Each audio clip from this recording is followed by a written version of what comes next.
What does history say about people who say, hey, I was just following orders? I was just doing my job. I don't write the laws. I just enforce them. Does that abdicate personal responsibility? Do you cease to be a criminal just because you hide behind the, it's just my job, I'm just following orders? Absolutely not. Here's an example of ATF agents coming to a man who produces these things called FRTs, and we'll talk about this later when we talk about the open letter from the ATF, but the FRT, suffice it to say, is a forced reset trigger. And this is them following laws, just doing their job, just following orders, and basically terrorizing Americans who just want to be at peace, who just want to be left alone, and who haven't committed any crimes. Here. I own the company Moonlight Industries. Okay. Oh, really? So we make like low visibility. Oh, really? We specialize in like, right now we have a contract with SEAL Team 6 actually. Okay. We make their like low visibility MP7 rigs. Oh, Yeah. Okay, cool. So were you expecting us? Well, it didn't surprise me when I saw a guy in a plate carrier showing up. So Well, got the we're Ultima obviously- OTBs on. So. Yeah, no. So the reason why we're here is because I don't know. I'm sure you're aware that just recently the ATF classified the FRTs, the force Sure. reset triggers. Who classified them? Was it Congress? Was it the president? Who classified them? Who made that law? Is there a law? Oh, it was the ATF that declared them illegal. as machine guns. Yeah. So we are aware that you may have purchased some of these FRTs. Okay. So now we are having, like, the whole agency is basically reaching out to these purchasers, That's incredible. Yeah. and we have to pick them up. You know, they're Okay. illegal. So This guy right here, he's being almost apologetic about the job that he's doing, knowing that he's doing wrong, but doing it anyway. Same with her. No, you literally have to have no conscience. You have to know you're violating the Second Amendment. You're violating the rights of Americans. You're trampling on freedoms, and you're doing a job you know is wrong. I won't be answering any questions today. I don't have any comments on this subject. I won't be giving you anything. okay, so you Are you refusing to give us the trigger? I'm not refusing anything. I won't be answering any questions. okay. But okay, so we are aware that you did purchase FRTs. Again, you wouldn't be in trouble if you just give those up to us, or You wouldn't be in trouble. Just give up your property to us. Now, if you don't give up your property to us, you might be in trouble. Are you refusing? Are you resisting our demands? if you sold them, you can tell me you sold them. Sure. You know, Okay. and you're not going to be in trouble for that. I understand. So we're just here, honestly, like, just to pick them up. Sure. Sure. It's a bigger conversation than what you're having right now.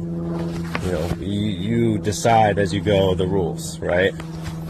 Again, that's not something I decide. It's not. I know. Your guys are just here. You guys are just here. Yeah, I don't disagree with you at all. I understand. I don't want to be here any more than you want me to Sure. be here. Well, it's the problem is you are the people who go and knock on the doors, right? So when they make new laws and you break them, or you go against the citizens, because they've spoken what they buy and what they do, the citizens are speaking, but the government is making their decisions on what they think. They're not being servants to the citizens, right? And all we're saying is, He was just about to say, I don't disagree. He even said, I don't want to be here any more than you want me to be here. Well, you're still here. You still made the choice to put your pants on and your shoes and your bulletproof vest there, and you still showed up though, didn't you? So you must want to be here. You must want to keep your job, and you must want to keep your job worse than you want to keep your oath, because you can't keep your oath and keep your job if you're in the ATF or the FBI or the CIA. you know, like, I mean, we, like you said, you know, we are the ones that just come and knock on the door. We just Sure. enforce the laws. We don't make the laws. So Sure, I you know, understand. I hear what you're saying. Yeah. Like I said, you're not in trouble. I mean, No, you can and I buy understand them, you know. No, I didn't do anything wrong. Exactly. That's So- yeah. I love. Yeah, why would I be in trouble? I didn't commit a crime. Just because you guys made some kind of edict, which isn't a law because it didn't even pass through Congress, and even if it did, if it doesn't stand up to the Second Amendment, then it's basically null and void, right? Any law repugnant to the Constitution is null and void. Marbury versus Madison, 1803. I mean, this is a long-standing law, and yet you guys are sitting here going, oh, yeah, we are here on behalf of the ATF to give you a hard time, to harass you, and to confiscate your property, and to make note of it if you don't relinquish your property to us. But you're not in trouble. It's not just. It's just tyranny is what it is. Good law-abiding cops who are good people are doing what they do, and I understand you have families to feed. You're just doing what you're told, so you don't get fired from your job. But there is a problem that exists, and at some point you have to make your decision on which side of the team you're on. Frickin' men, you got to make up your mind. Whose side are you really on?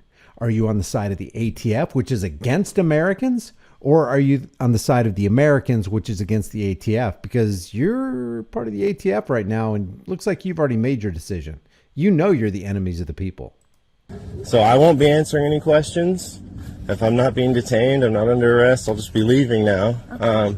I won't be able to help you with what you're trying to find.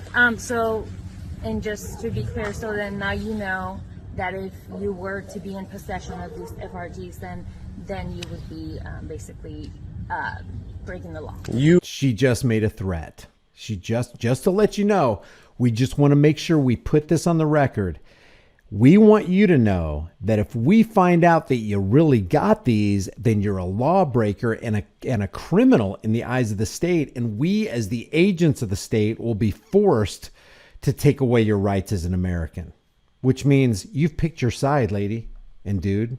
The ATF claims that they're making rules, but there's been no vote. There's been no congressional hearing that says you have the law. You don't make law, right? I don't. Yeah, the ATF doesn't make law. Again, No. but it's. I don't want. Listen, right now I seem like a huge dick. Like I'm like fuck you guys, but I really don't feel that way at all. Mm-hmm. I just can't, in good faith, when I make the gear for every high-end special operations unit in America right now. That's all I do. That's all I do is support these freedom fighters. A lot of law enforcement SWAT guys. I can't take part in an overstep past the line that says this is or is not legal. Just because you have a badge, you can still do crimes, right? Right. So if the American people feel like, the ATF is committing crimes right now, I can't help you. I'm sorry. I just can't. Okay. Yeah. Okay. Well, I appreciate your time. Okay, thank you. It's funny that this has 66.6 views, 66,600 views. A lot of people are saying, hey, Maj Toure says talk too much to them, but I love what he's saying. I love what he's saying too, but I also agree that he talked too much. And just to give you the real quick rundown on this open letter from the ATF with regard to FRTs, this is the actual open letter from the ATF, the Bureau of Alcohol, Tobacco, and Firearms, related to forced reset triggers. And this right here, they just basically said the FRT transforms a semi-automatic rifle into what they call a machine gun, which would be banned under the NFA from 1934. But it says any person who violates or fails to comply with the provisions of the NFA may be fined up to $10,000 per violation and is subject to imprisonment for a term of up to 10 years. Now, this is just something that they want to fit into this U.S. code 565871. Further, pursuant to 26 USC 5872, any machine gun possessed or transferred in violation of the NFA is subject to seizure and forfeiture. How can that ever be a reality unless you have agents of the state right here carrying it out? The answer is you can't. These people can make all the laws they want, but if there's not going to be an American betraying other Americans by being a part of the ATF or whatever organization that's foisting these laws upon Americans, it can't happen. It can't materialize. And just real quick, and this is nothing is to be construed as legal advice in this video right here, but this is from a lawyer, and this comes from Guns and Gadgets channel, and he went over some pretty good stuff. It's never a good idea to talk to law enforcement agents, whether it's local police, federal police, ATF, FBI. So this guy, while he said a lot of good things, did talk to the agents a little bit too much. And it's a sad state of affairs that you have fellow Americans turning on other Americans because they're part of law enforcement agencies like the ATF. So Stay awake, stay alert, and stay sharp. Freedom is dangerous. The only thing more dangerous is not having it. And the way we lose it is by submitting to people who are just following the rules, just doing what they're told. I'll see you in the next video.